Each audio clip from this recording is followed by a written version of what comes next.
All right, thank you all for coming out, rising up, standing up, speaking up for your rights. And so we're going to bring the chairman on to kick this off. Come on, chairman. Black Lives Matter, right? Black Lives Matter, right? Since the beginning of time, brother. Yes, sir. A gunshot rang loud within the hits the concrete, and it sounded as if a 100-pound sack of potatoes hit the ground, and people were startled, and people were scurrying, and some people was running from, and some people was running to the scene where this crime took place. The scene where this young black male met his fate. He met his maker due to another whose misplaced hatred caused this young black male to lose his life. This misplaced hatred, it caused the family and friends left to grieve and cry, questioning, why, oh why, my baby, my baby. Our mothers cried, while those of us gathered around, questioning God, questioning these streets, and questioning ourselves. If only I had her, as we sigh, as the tears fell from our eyes. Not understanding how these streets continue to steal away the lives, you know. Street life, hustle the lives and take away the souls. Black Lives Matter. Black Lives Matter.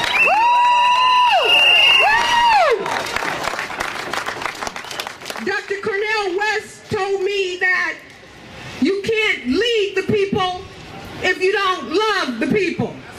You can't save the people if you don't serve the people. I am not interested in receiving a grant. I am not interested in standing with politicians who do not respect my community. I am interested in justice. Justice for all. We have been standing on the rocks of justice for 300 years. We started in 1800, in which they said that I am a man. Sojourner Truth said, ain't I a woman?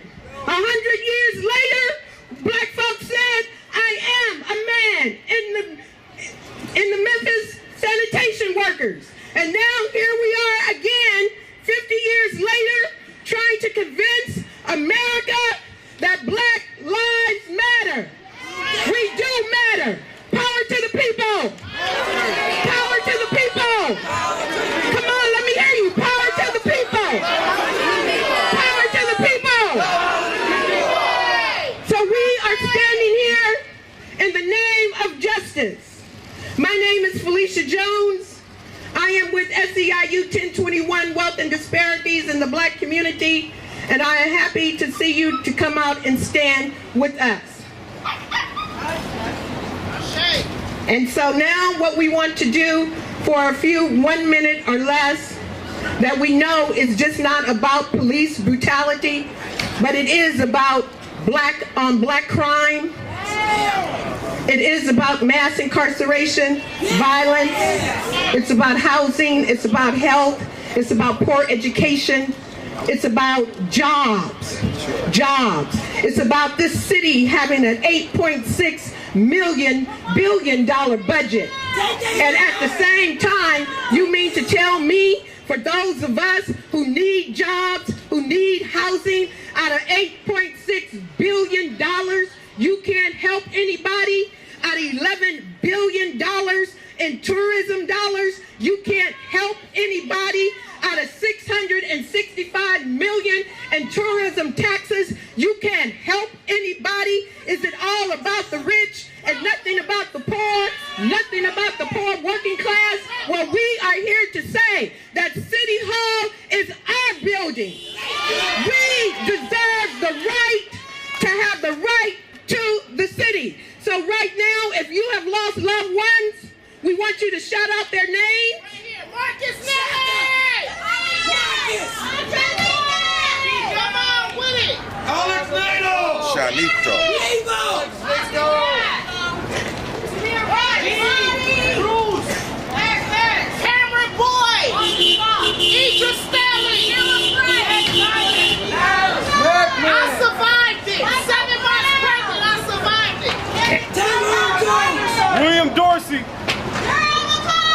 Stephon Dorsey. Lil Vic. Andre Johnson. Thank you. Amilcar Perez. And so we're gonna bring Brittany and Larry Dorsey up to read some other names, and then we will have a moment of silence. Again, thank you for all of your support. Thank you for the love, because we do love you, and we are ready to serve you. And just know, we're putting you on notice. We ain't stopping here, y'all. This is just the first of many. We are not stopping here. God bless you.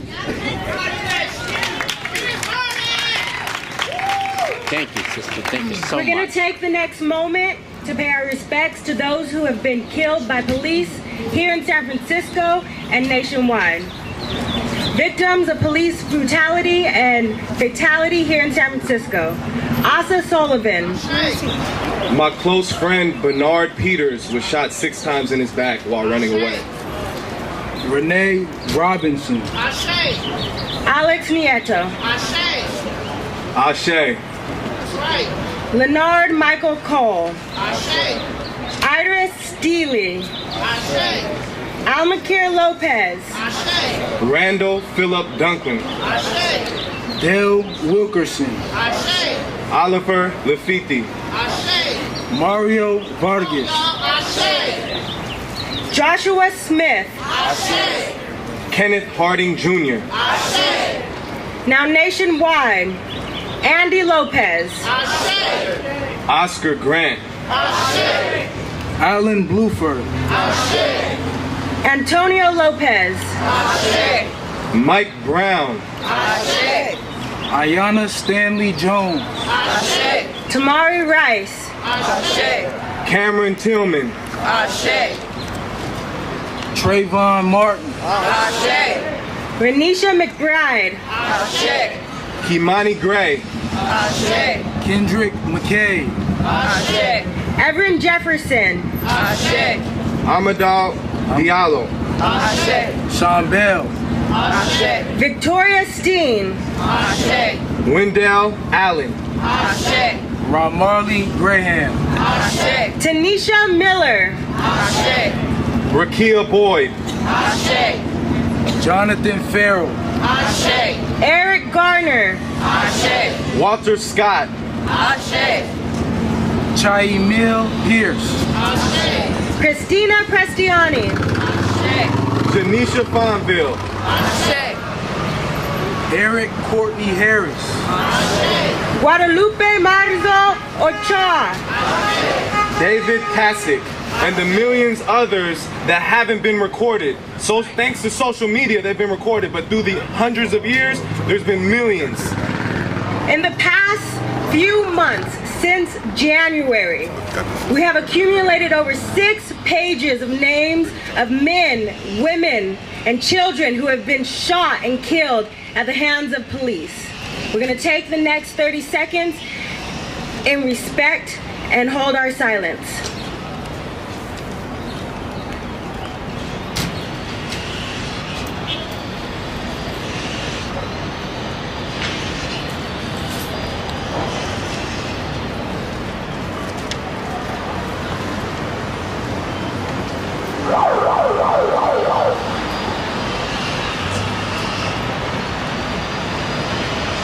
Thank you all for being here today. Black and brown lives matter!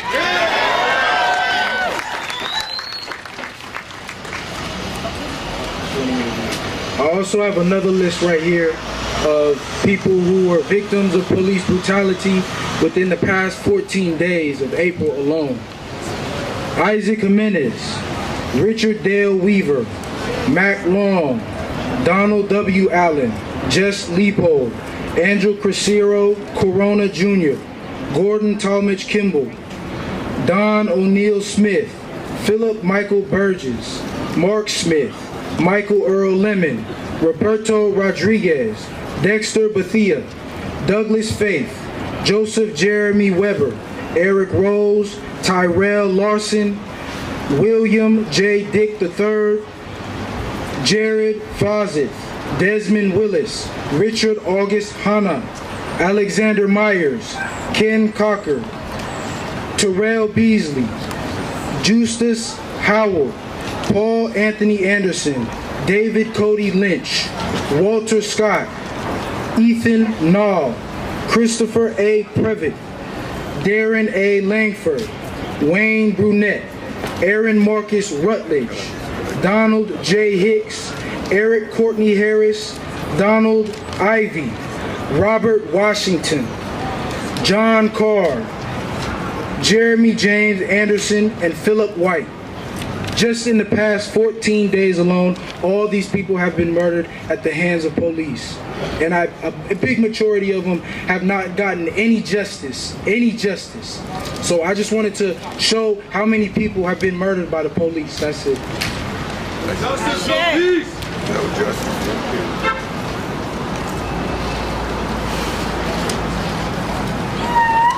All right, you guys are awfully quiet to be raising up, standing up, speaking up for your rights. That's why we are here. We are here to have a voice to the voiceless. We are here because we are sick and tired of being sick and tired of being sick and tired of being disrespected. We are here. Come on, let me hear you. If you are sick and tired of being sick and tired of being disrespected, you got to make some noise. Right? We need to let them know inside that building that we have had enough. That we have a right to this city. That San Francisco is Ferguson. A public defender, Santina, I believe that's his last name, a few weeks ago identified it as Jim Crow Francisco. And so we have a right to the city. The disparities are outrageous. They are deplorable. Mayor Lee won't call you back. Any of the department heads won't call you back. We get no respect in this city. It is time for us to rise up, speak up, and stand up. Are you with me? Are you with me? All right, then let me hear you. Raise those signs up. Mayor Lee, can't you see? Inequality is killing me. Again, Mayor Lee, can't you see? Inequality is killing me. Mayor Lee, can't you see? Inequality is killing me. And that's what it is. Our next speaker is a young lady who I met in December. And most of you I know participate in the Millions March, where we marched down Market Street. She was the lead organizer on that march. She's from Bayview, Hunters Point, fourth generation, but she organized it through social media. And some of us in San Francisco, not only in San Francisco, in Oakland also. A powerful young sister who I support and I think is downright awesome, Miss Atisha Brown.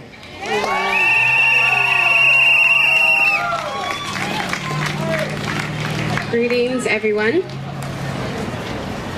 I'd like for us to take a moment to speak about the realities of racism in this city.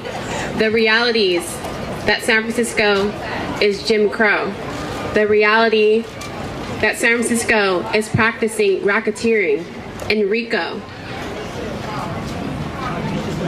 The thousands of black people who've been displaced in San Francisco is preposterous.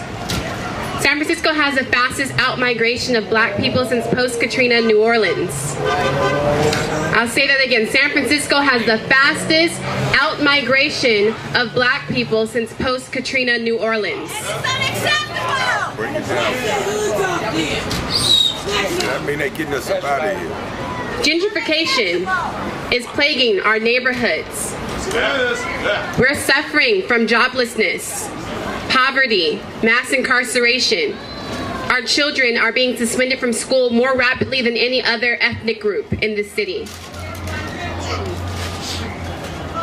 We are gathered here today to hold local and city officials accountable for their actions. We have demands for the city. We're no longer going to be complacent with the way that they treat us. We are here. We are the last 3%, but we are here. They tried to bury us, but they did not know that we were seeds. In the words of June Jordan, we are the ones that we've been waiting for. There is power in numbers. And the liberation of black people is the liberation of all people.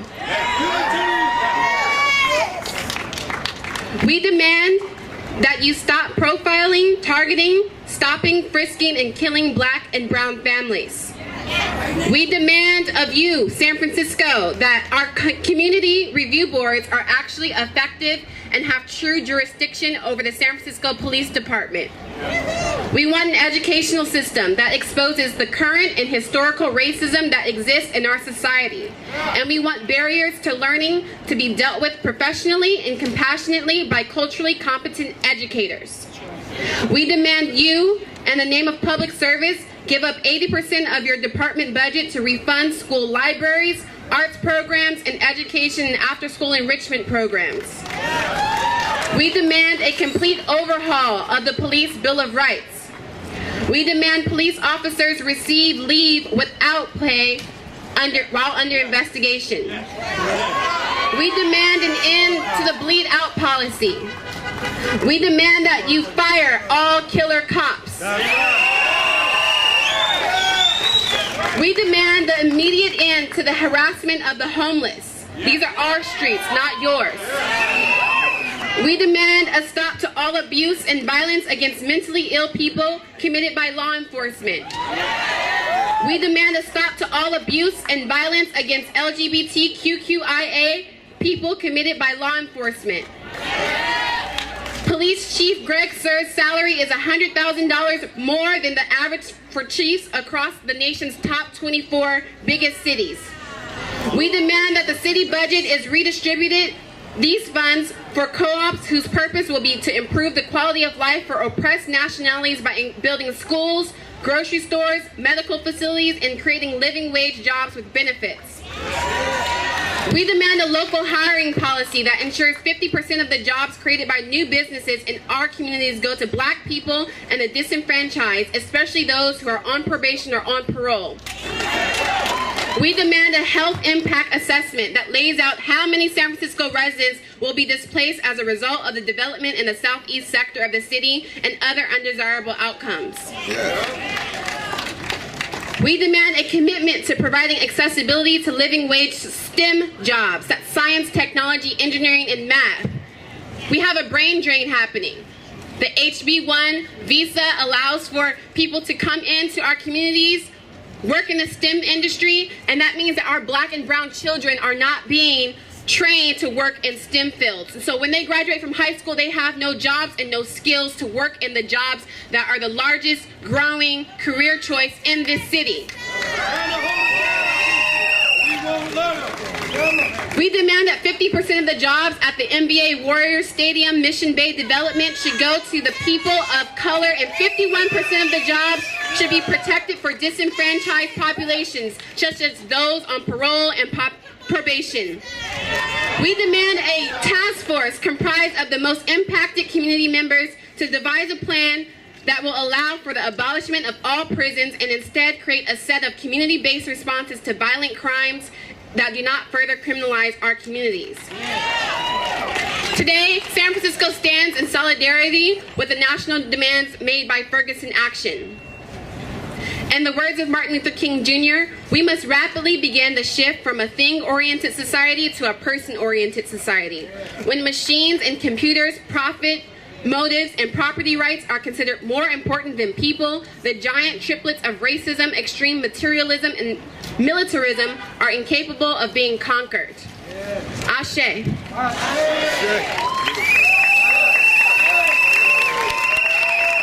All right, Ashe. That's Atisha Brown, one of the lead organizers for Black Lives Matter. Give her another round of applause. One of the things that I love about Atisha and others is that this movement, this cause demands truth. We are tired of folks selling us out for grants. We are tired of folks selling us out to take a picture with politicians who don't give a damn about us. We are tired. We are wanting to move forward. We demand our right to the city. We are not going anywhere. We don't need another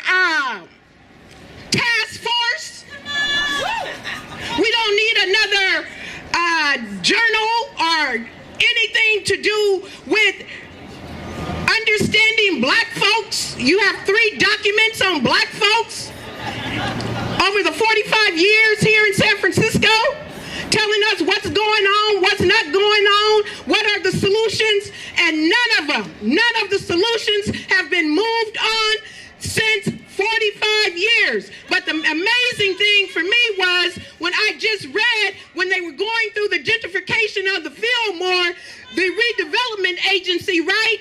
It was in 1945 was the plan. They realized in 1945 they were going to move black folks out of the Fillmore. They was going to disrupt our communities. They were going to take over. And yes, that's what they did. And now they're doing it in the Bayview. They're doing it in the Mission. And we say no more. No more. No more. No more. No more. No more. No more. All right. And with us together, standing collectively as one, with us together persevering the culture of San Francisco, the diversity in which it prides itself on, well, there's no diversity in San Francisco. Unemployment for whites is 6%. Unemployment for Latinos is 9%. Unemployment for black folks is 19%. 19%. But you know what? We do have a few allies in City Hall. And they right behind us. So we're going to bring them up and let them say a few words. All right, my sister Marilyn, my home girl. Shout out to Marilyn Jones. Shout out to the Fillmore. Shout out to the Bayview. Shout out to Sunnydale. Shout out to Mission. We are here standing together, allies together, and together we will. It's not about we won't. We will. We will. We will. We will. We will. We will make a difference. So we're going to call up Supervisor Avalos and Supervisor Campos.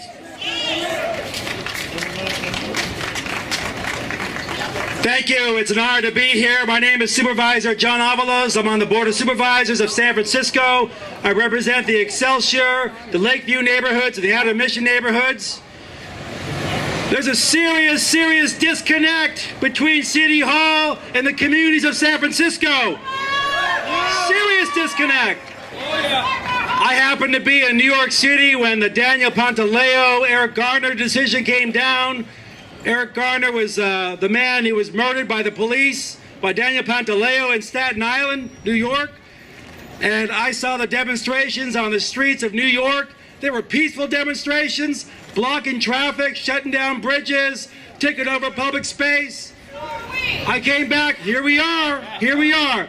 I came back inspired, thinking about this is a problem. It's not just in New York, not just in Ferguson, not just in Florida, not just in Milwaukee or Chicago. It's a problem that's also in San Francisco as well. We can't deny that. We can't talk about other places around the country if we don't look at San Francisco, what's happening here in our own communities. Last year, a young man named Alex Nieto was killed on Bernal Heights. Right there, he was eating a burrito going to work. And there were many people in the community who were outraged, who had questions, and found themselves blocked from getting answers. And we've had many incidents that have happened since then. A young man on the corner of Folsom and 24th Street, Amilcar Perez, was killed as well. A young man from Guatemala didn't speak Spanish but spoke one of the indigenous languages of Guatemala, and he was gunned down by the police there. We tried to pass a resolution at the Board of Supervisors just indicating that here in San Francisco we have our own share of problems, and we could not get that passed at the board. A very innocuous resolution saying that the violence that happens when people are killed by the police, which is a reality, creates tensions in our communities, and we have to figure out how to ease those tensions. That's pretty darn innocuous if you ask me. And we couldn't get it passed. And then we heard about these texts, these racist texts that were made by officers, and suddenly we're all circling the wagons trying to uproot the problems with the text. And I condemn the text, and the people who committed those texts should be fired.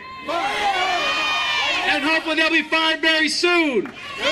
But the texts also hide the fact that we are dealing with racial profiling, racial discrimination on a daily basis in San Francisco. And when we go after the text, we deny that there's any responsibility the city has to deal with the everyday racial profiling and racial violence going on in this city against communities of color. Every day. I get calls all the time, people saying they got jacked by the police. You can't even make a videotape in Bayview if you're black. You make a videotape when you're black in Bayview, you're under surveillance. They'll watch you. But if you're out there partying in Dolores Park, nothing happens. Not that anything should happen, but that kind of level of scrutiny is always on our communities of color. And San Francisco is no exception. We talk all this talk about the out-migration of African Americans in San Francisco, and we don't do nothing about it except lip service. It's incredible. We have houses, middle-class black families that have held their homes for generations in San Francisco, losing their homes, and the city can't create a policy to help them keep their homes, to create affordable mortgages, how to use our public dollars to fight the banks that are killing our communities. Nothing gets done. Lip service. I'm done. Thank you. All right. So before we bring on Supervisor Campos, I think we need a little rhythm up in here because it is about us, right? And our culture is about singing, dancing, and not eating fried chicken. I am not going to apologize for loving fried chicken. I am not going to apologize for loving watermelon. I am not going to apologize for being black. For nobody. I mean nobody. So Olivia, come on and show us what you got, girl. Thank you so much, everybody, for being here today. This is something I prepared. Yeah. This one's for the lovers who fight every day. This one's for the shy girls and boys who have so much to say. This one's for the old folk who still act like kids. And this one's for the young ones who think they know everything. Call me crazy now, but we're better than this, so let's shut it down. Call me crazy now, but we're better than this, so let's shut it down. Let's shut it down.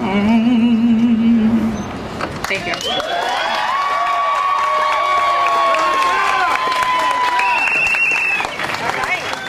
Thank you, Olivia. She said, let's shut it down. That's what we're here for, to shut it down.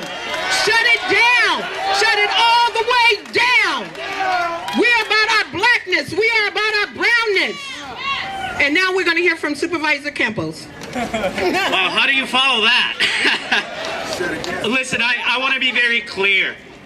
If there are people here who believe that everything will be fine if we have our police department address the issue of the tax, if you believe that everything will be fine if we have our sheriff department address the issue of the gladiator fights that are happening in our jails, if you believe that everything will be fine if we have our DA address what's happening with a crime lab where the results are compromised, if you believe that's all it takes, then I believe that you're in the wrong place, because this is not just about that. It is not just about the fact that our law enforcement community, that their credibility is being questioned. It is more fundamental than that. The problem in San Francisco is that we have lost our way. We are the city of St. Francis, and yet in the year 2015, San Francisco finds itself as the city with the fastest growing inequality of any city in this country. If San Francisco were an independent country, and we know that the United Nations actually tracks inequality by country, if San Francisco were an independent country, San Francisco's inequality would be up there with Rwanda. That's the San Francisco we live in. The top 5% of households in San Francisco make more money than any other top 5% of households in this country. To be in that top 5%, you have to make at least $430,000 a year. And yet, you see in the Bayview, you see in Hunters Point, people are being pushed out. In the Mission alone, we have lost 8,000 Latinos in the last few years. We have a city that has 3% African American population. Going down. Where are we going to be in 5 years? Where are we going to be in 10 years? And so I'm here to tell you, it's not just about law enforcement. It is about reforming this entire city and how we do business in San Francisco. We need to send a message that we have had enough. That this city does not belong to the Ron Conways and the corporate tech executives that are running this building. This city belongs to us, and unless City Hall stands up and treats this crisis like a crisis, the people are going to take over. We have to take the city back, because whose city? Our city. Whose city? Our city. It's our city. Let's take it back.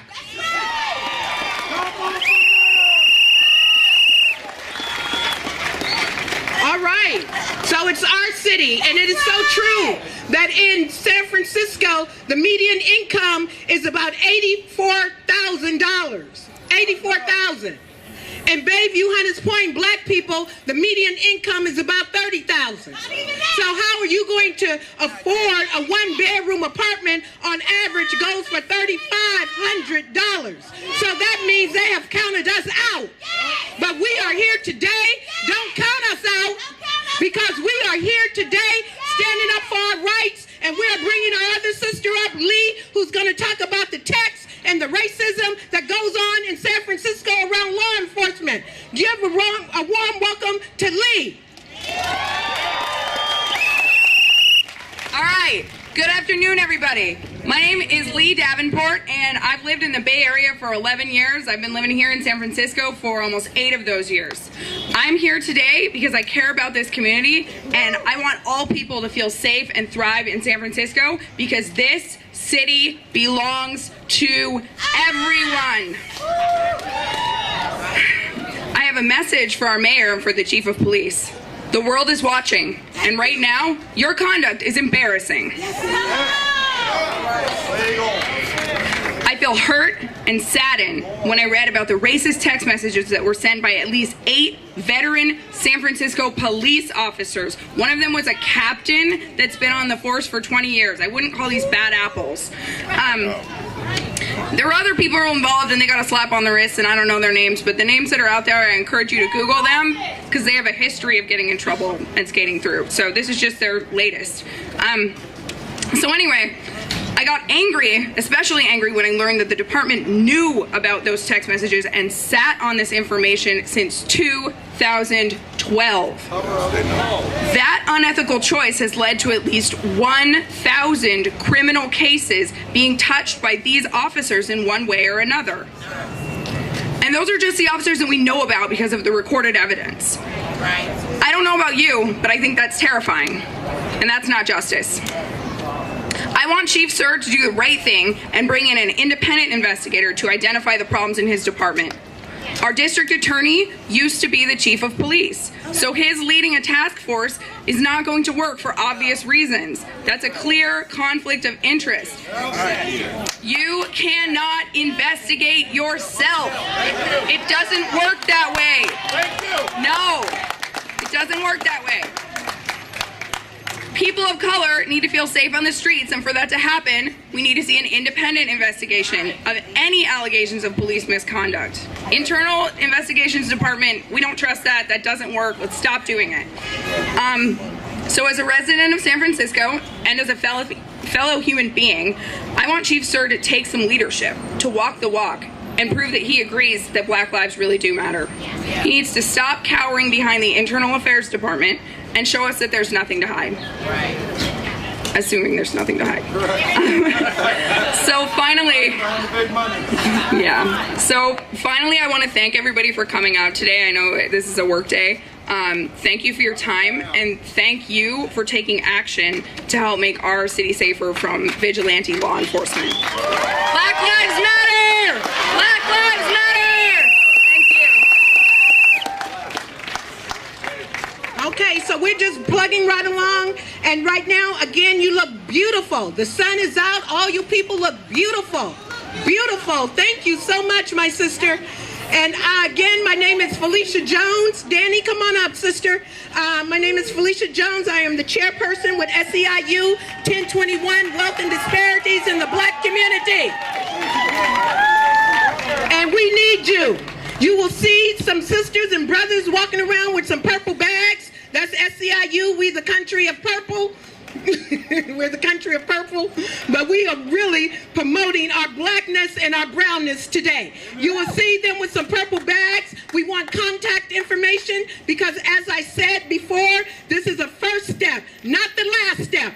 First step, not the last step. First step, not the last step.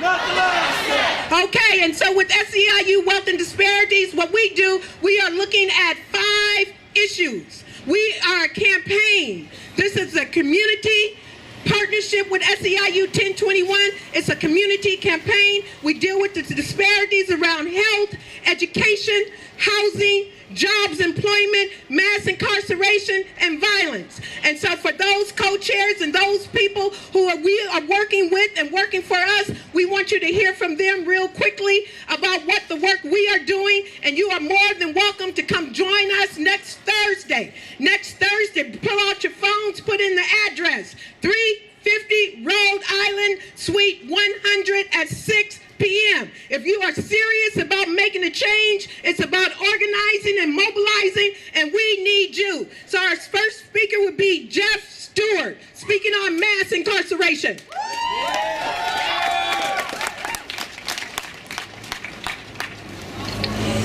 Good morning, San Francisco. My name is Jeff Stewart from Bayview, Hunters Point. I've been here in the city for 28 years. And I've seen a lot of things in the city change within the last 10 years drastically. With all the tech companies coming in, all the construction, all the work, new buildings and new projects that's going up, the travel, the transportation that we have coming in, the bullet train from here to LA, all this new stuff, great attraction, nice tourism and stuff, but it's a lot of things that haven't changed.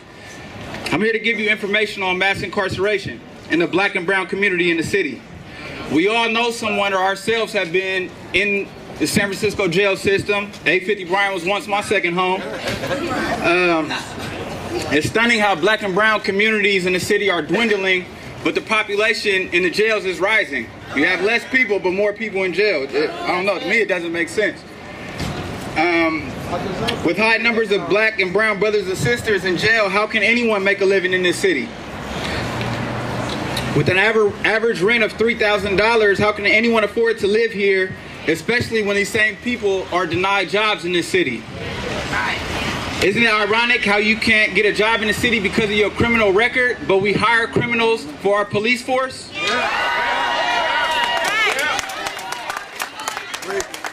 The city hires and promotes these criminals, but we can hardly get a job here at City Hall. Doesn't make sense. Life isn't fair, but we can do something about it. We must recognize our current situation and elevate from it. Realize the activities and people you keep around you and how it keeps you in your criminal mind. We must realize what doesn't work won't work. Why keep paying people's salary off your misery? The Dalai Lama once says, to have happiness in your life is to live to your full potential. Are you living or just existing today? Living.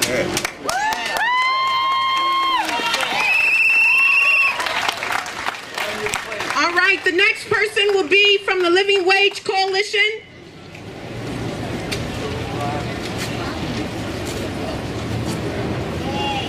Good afternoon, everyone. My name is Shaquita Fulton. I'm from the San Francisco Living Wage Coalition, and we are currently living in a tale of two cities. Sorry about that. So, as Supervisor Campos was saying, San Francisco has the fastest growing rate of income inequality in the nation.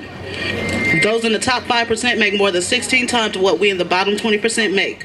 The mayor's economic development policies are to use tax breaks and subsidies to bring high-tech companies to San Francisco. These companies bring in workforce from outside of the city. Much of the political discussion of the effects of the mayor's economic policies is focused on the housing crisis, but not enough attention has been paid to the flip side of the mayor's development model. There's a job crisis in this town, particularly in the African American community and the Latino communities. There's a high rate of unemployment, underemployment, and people even working full-time but still living in poverty. At least 23% of San Franciscans live in poverty. These are young mothers who are working for their public assistance checks and welfare to work programs, such as myself. They're dead-end programs that we're in. A recent report by the budget and legislative analysts portrayed these programs as dysfunctional and broken. Many of these young single mothers have families going histories back in generations in this city. They go through programs that does not provide real job training, that has no plan for moving people into long-term employment, and at the end, they have reached their time limit for public assistance. The mayor's development model is to reduce the city's unemployment by forcing the unemployed out of the city.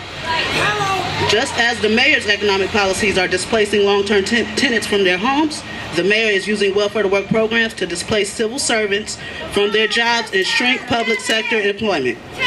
Not only are people in welfare to work programs that are working in a form of indentured servitude, but their very work is reducing their opportunities for long-term employment. We here are campaigning for legislation that will transform welfare to work programs into genuine job training programs that provide path to a living wage job. SEIU Local 1021 is partnering with us in demanding that the city provide training and employment opportunities in permanent civil service positions to unemployed parents in welfare to work programs.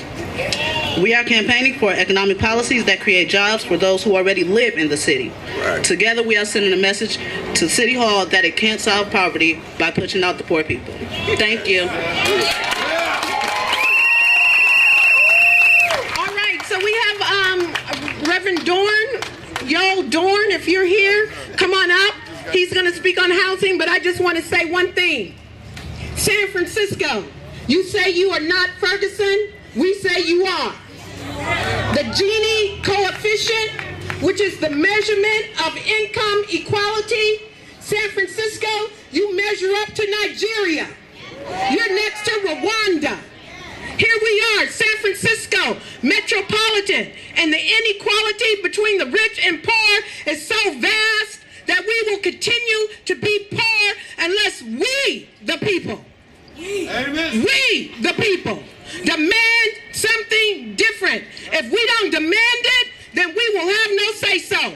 So we got to rise up. We have to stand up and demand what is owed to us here in San Francisco. Is Reverend Dorn available? All right. You have 2 minutes.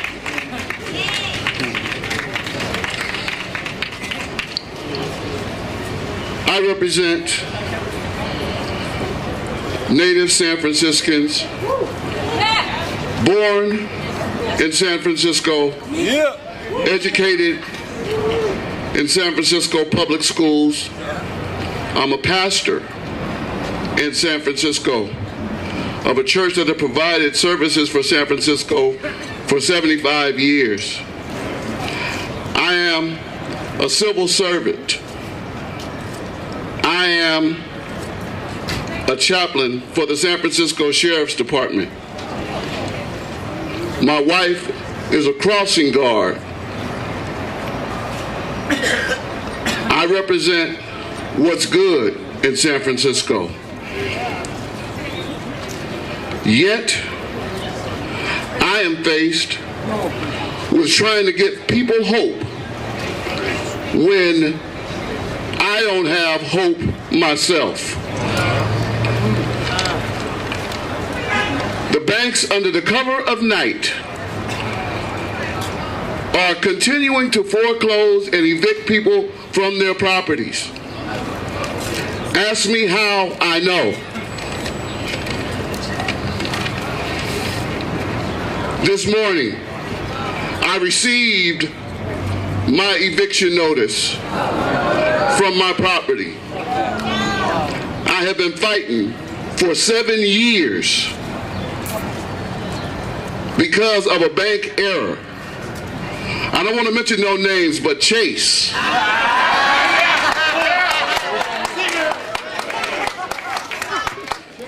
is behind it all. Why can't I live where I work and provide services? The problem is that I'm an African American. And it's just not undesirable African Americans they don't want in San Francisco. It's not. We're down to 2%. And now I've gotten an eviction notice. Is it because we don't represent enough votes? Or is it because the mayor is more concerned about his relationship with the big banks than he is about protecting San Franciscans who elected him to be in office?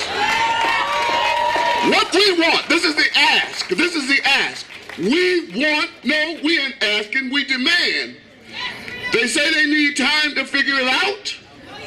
What we demand is a moratorium on eviction and foreclosure until they figure it out. People are continuing to lose their homes while they figure it out. We need something to happen now. Not now, but right now. Black lives do matter.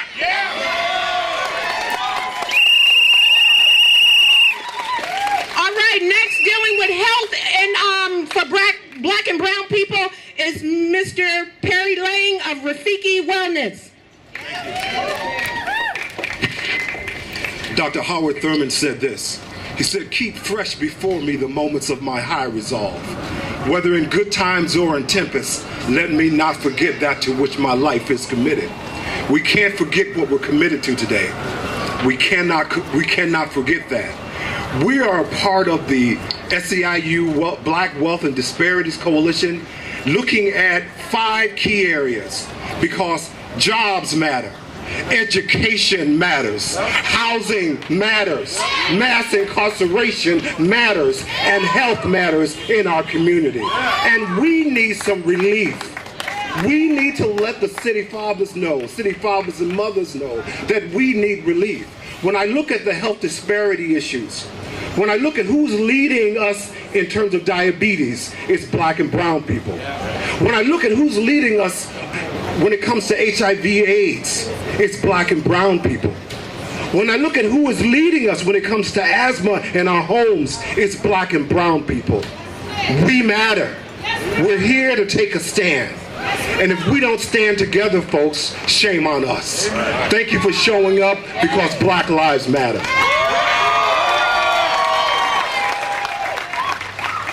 How are folks doing? How are you guys feeling? All right, you younger generations, I want everybody right now, pull out your phone, hashtag it, shut it down SF, tweet it, Instagram it, Facebook it. Bring out as many people as you can in the next 45 minutes because we got business to handle. Shut it down, SF.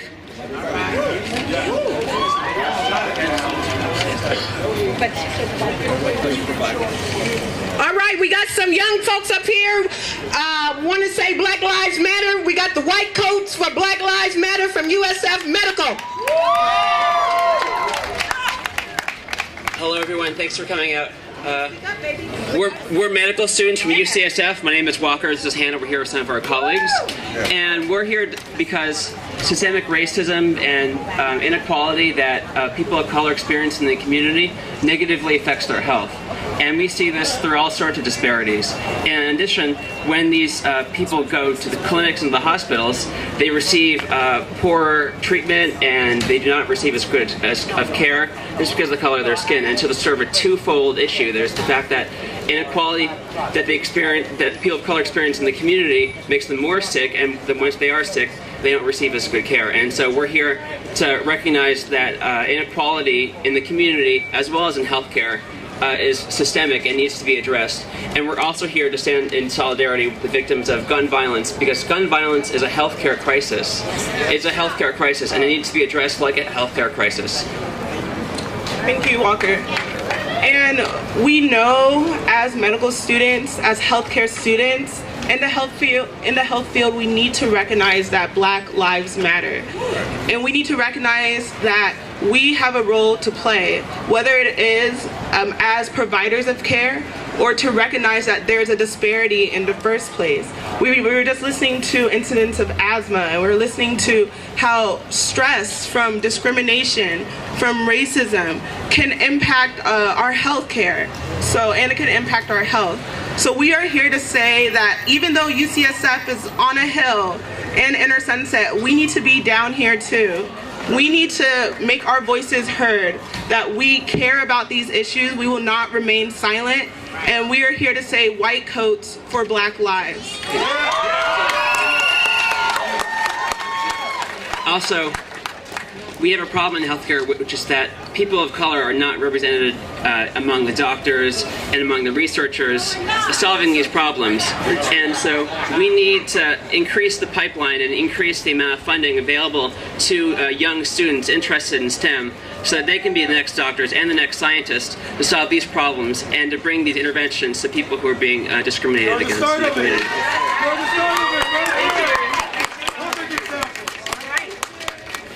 Okay, so our next speaker is going to speak on education, the disparities in education. In San Francisco, you have Miss Vanessa Banks of Youngblood Coleman Parks.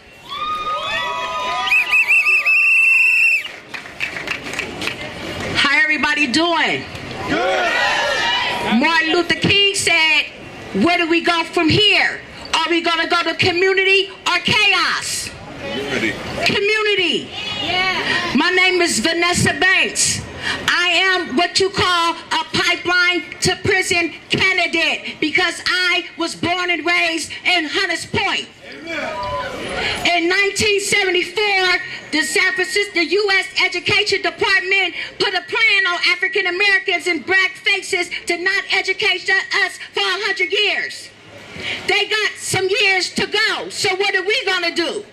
Our children are in danger because our children are living in the Mission and in the Bayview Hunters Point district. Guess what? They're getting teachers that's getting bribed to get their loans cleared to only come and work with our children. And once their loans are cleared, they leave our community. And that is disturbing our children. We are in a state of emergency. If you have children, grandchildren, nieces, and nephews, you better take a stand because they will be funneled into a pipeline to prison. And it is getting worse. The U.S. Education Department has put out a report. They will be cutting black and brown education across America from now into 2021.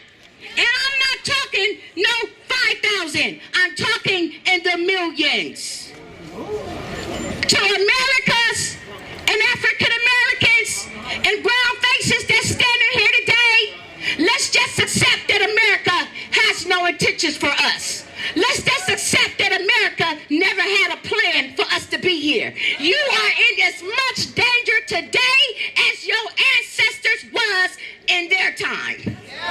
You are not in a good situation. I don't play politics, and I don't like them. But you know what? I got a lot of respect for Jeff Kadachi, because you know why? Black Lives Matter. letter to the San Francisco Public Defender's Office. I have written a letter to the mayor about the summon I'm putting on in October.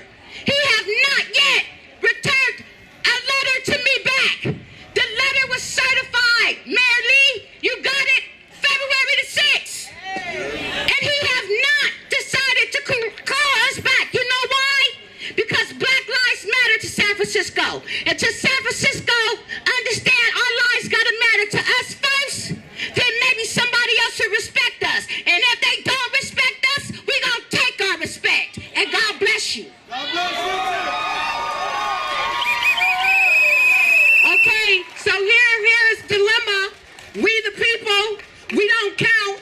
So they told us we have to get off the steps. They're going to take the microphone, and we are done.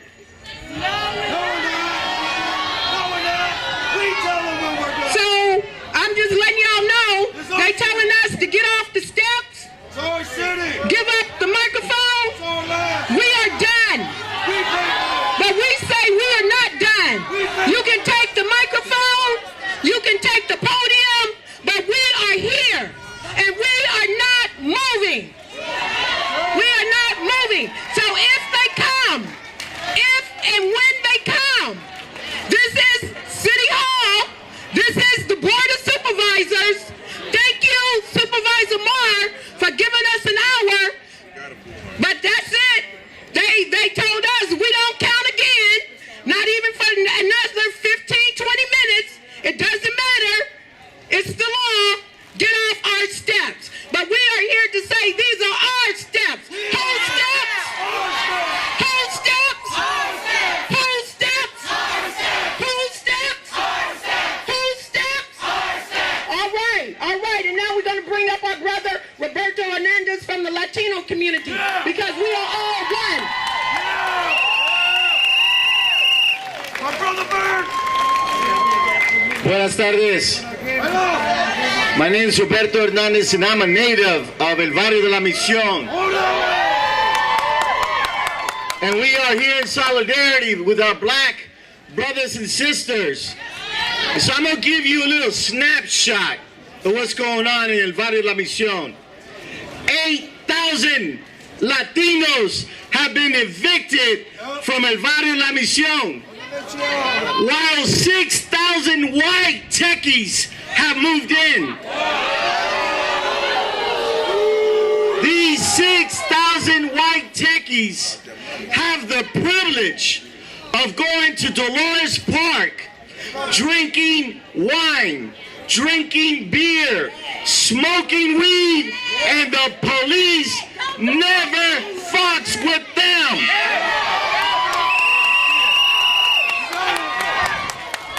These white people called out the police and had Alex Nieto killed.